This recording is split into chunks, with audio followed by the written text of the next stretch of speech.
You probably know I'm not a fan of Disney or Star Wars, and had never seen The Mandalorian or heard the name Gina Carano before yesterday. What I learned about Miss Carano, though, from reading mainstream media headlines and sifting through some of the tweets under the Fire Gina Carano hashtag, is that she's a bigot and a psychopath and a transphobe and an anti-Semite and a danger to herself and others.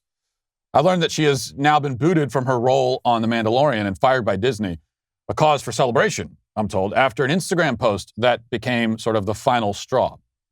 That post has been reported by media outlets like USA Today and Chicago Sun-Times as straightforwardly anti-Semitic.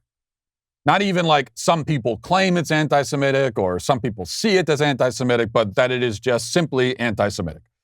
This Gina Carano person, I mean, she seems like a pretty unsavory character. Anti-Semitic posts, transphobic, she's bigoted, all these things. Pretty bad. Or she would seem that way to anyone stupid enough to still take the popular narrative at face value. The rest of us will want to do a little bit more research into the topic and form our own judgments.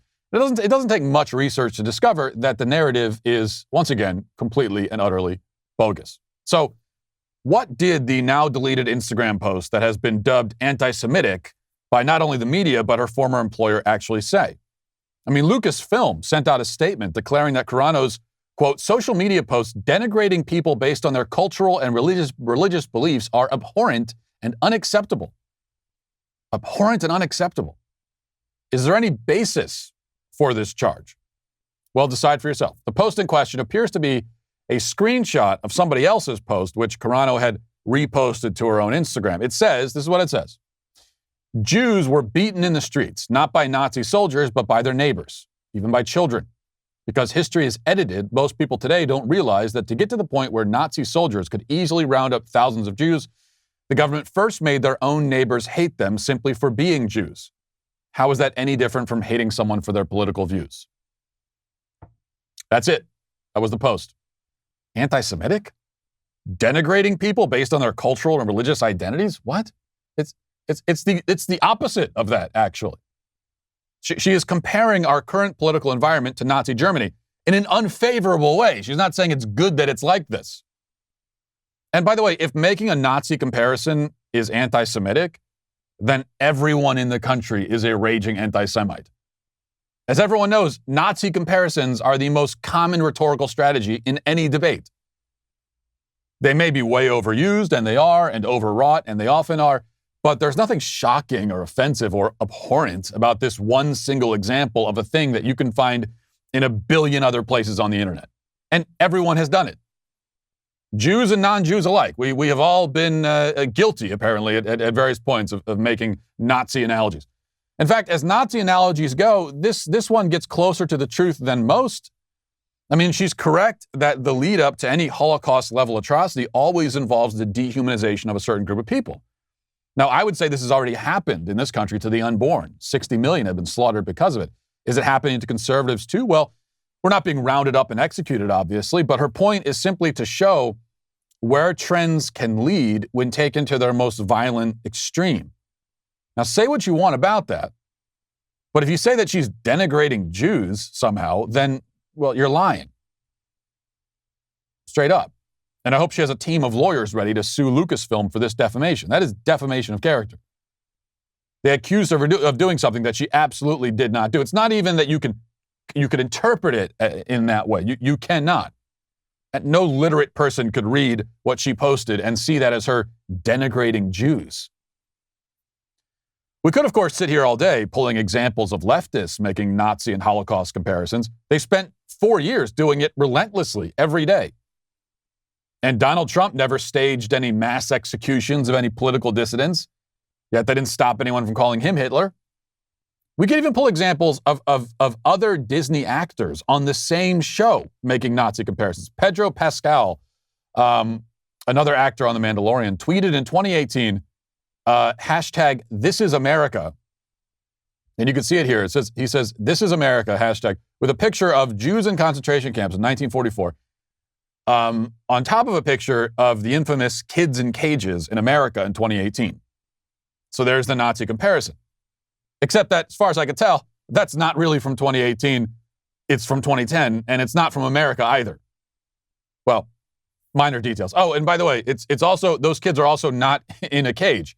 You could tell if you look at the far left end of the photo there that there's a large opening where the kids can come and go. So it's a picture of kids in cages in America in 2018, except it's not from 2018, it's not from America, and they're not in a cage. Hey, other than that, I'd say it's correctly labeled. In any case, despite common misconceptions, Trump was not rounding up and executing immigrants. He detained them, as Obama did and as Biden is doing right now, and then if they were here illegally, he sent them home. That is not at all even slightly analogous to Nazi Germany. No part of that is the same. The only similarity is that both involved governments and both involved some form of detainment. So by Pedro's logic, every government then is effectively a Nazi government, including the current one running this country right now. But he wasn't fired for that. The reason has a lot to do with those pronouns that you can see in his bio, which function like the lamb's blood on the door, signaling for the angel of cancellation to pass over. Incidentally, that's one of the other offensive things that Carano did or didn't do. One of the straws before the final one, apparently she refused to put pronouns in her bio. Now, that's really one of the things that made people mad at her, is that she didn't have pronouns in her bio. And then when she finally did, in reference to R2D2, she said that her pronouns were boop, beep, boop, which is pretty funny. But you're not allowed to joke about the sacred pronouns. We must not joke. That is heresy. One of several heretical outbursts from Carano, whose real sin, whose only sin, as far as the left is concerned, is that she doesn't agree with them. She has a number of views that do not align with leftism. She expressed those views, and that's why they wanted her destroyed. And ultimately, they got what they wanted. What do we learn from this? Well, nothing, really. I mean, we learned what we already knew, that we live in a time when rigid ideological conformity is demanded. Carano isn't being shipped off to a death camp, of course, but her case does demonstrate the sort of dehumanization that you do find in our culture. She's being lied about and defamed, and the people doing it know what they're doing, and they don't care. They can look at that post she put up there. They know that's not anti-Semitic, and they also know that they themselves have made exactly that kind of point 1,000,000 times. But they're defaming her anyway. They honestly believe that anyone who disagrees with them deserves that treatment. You can lie about them and destroy them. It doesn't matter. They do not recognize any kind of moral obligation or standard when dealing with the cultural heretics. You can shut them down, shut them up, cast them out, lie about them. That's the only goal. So, ironically, the point Carano was making in her supposedly offensive Instagram post has been aptly illustrated by the outrage response to it. Listen, hit that subscribe button right now. Do it right now. I thank you for your compliance. It is somewhat appreciated.